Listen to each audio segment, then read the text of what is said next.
Well, thank you so much. And I'm coming to you from Bussi Island here in Wakiso district. Of course, it's an island that's about 8 to 9 kilometers from Entebbe municipality, but also under Wakiso district.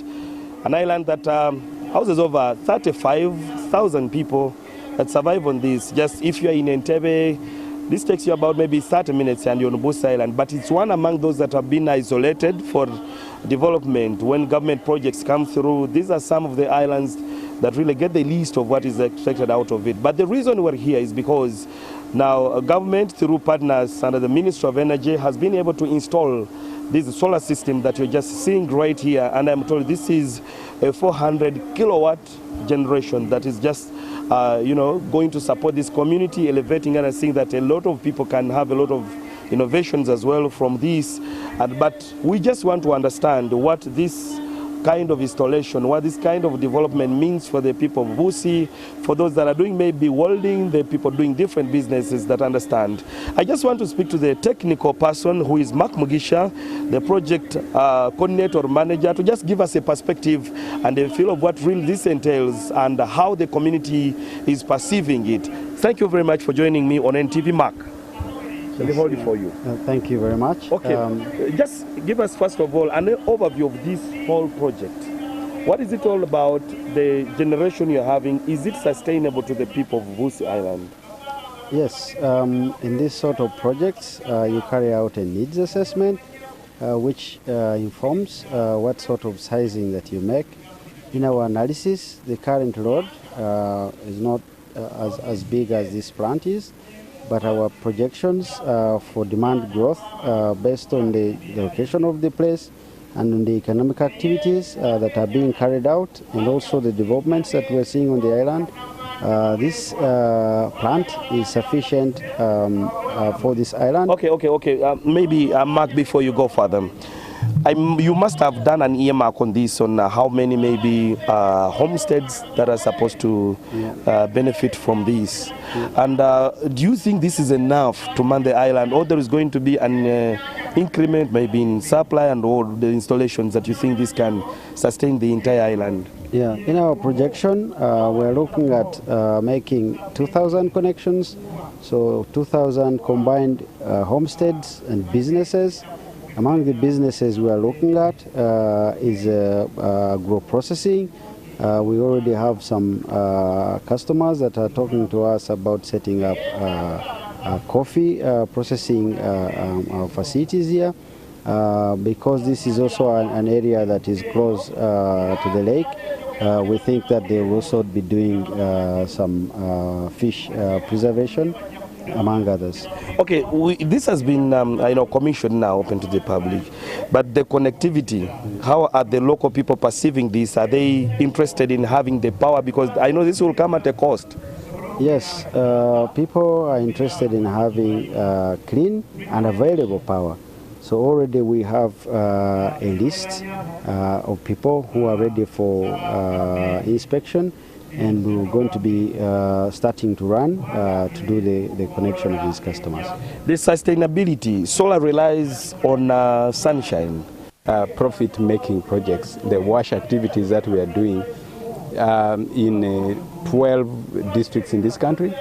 So this particular project is a paying project. We are supposed to raise money that will be donating to the other project, the wash projects.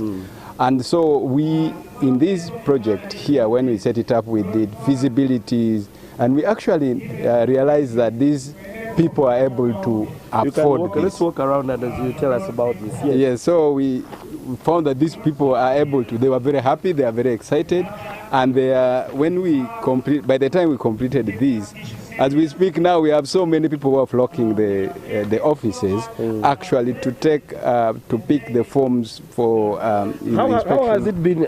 I'll maybe ask that later on. But the power tariffs you want, I know many people have challenges with the paying power. That's why I asked you earlier on that are local people willing to pay? Are they going to afford this power? What comes with it? The challenge is that people in the urban settings may not be the same as the people in this rural setting. So as an organization, of course, you're saying this should generate some not income, but some money that also support other maybe needs that you may have. But how people are willing to subscribe to the tariffs that will be maybe later on mentioned. Yeah, so we had a lot of work actually, talking to the people. There has been a lot of footwork in this island, and the people have been excited, and they know how much they are going to be paying for this, and the payment is going to be the same way you see Yaka and the rest. Yes, and the rest. And like I was mentioning, we have got a number of people flocking the offices now to pick forms for wiring their houses, and they're ready to pay for this service, and we are hoping that this will use that to exploit that to help the people who cannot afford to benefit from that program.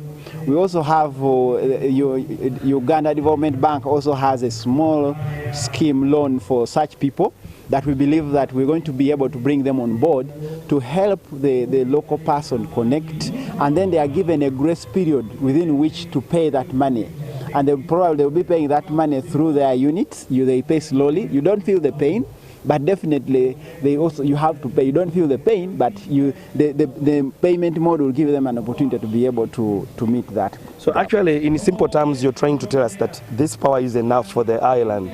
Like one in Kalangala, where they say not even 40% of the generation is consumed, but for this, what's your take? Is it enough, or you have to do more installations? Maybe when we see communities now picking more interest in using the grid. When we're doing the feasibility studies 3 years ago, we realized that the numbers were small then. And so we have sized this plant to be able to meet the demand. Yes, the power we are generating right now, they're probably going to consume like 40–50%. But the number of investors who are flocking our office, asking for connections, asking for three-phase, asking for transformers is increasing. And that's why we're able to acquire a big chunk of land so that there's room for expansion. And our target is to do as more as 2 megawatts to be able to meet the demand of this community. Well, I will still walk around to just give a feel of what the plant entails, just like you can see. But of course, the most important thing is how you see the community taking advantage of this. Bussi Island is one of those that are, if I can say, that are more into agricultural fishing. If you're in Entebbe and the rest of other sides, the fresh foods we normally get come from Buaya and the Bussi Island. So this is just part of the developments that we're having. But this could not have been made possible if there was no one behind to do the support to the Minister of Energy, let me say government generally. But now I want him to tell us why they felt this was important for the people of Bussi, or among all the projects that you do, that this is what you chose to give this community. Let's start with you now. Okay, Ivan, hello. My name is Tony Woodruff, and I come from Canada. And I am so happy to be here today on Bussi. This is my 6th visit to Bussi now. Okay. But this really started, I have been coming to Uganda now for 12 years working with this team. And some years ago, I brought a colleague from Canada called Robert Little, and he was very impressed by the team who implemented projects. And some 3 years ago, he talked to me and said, I want to build a solar project somewhere in the world. I think they are going to change the world.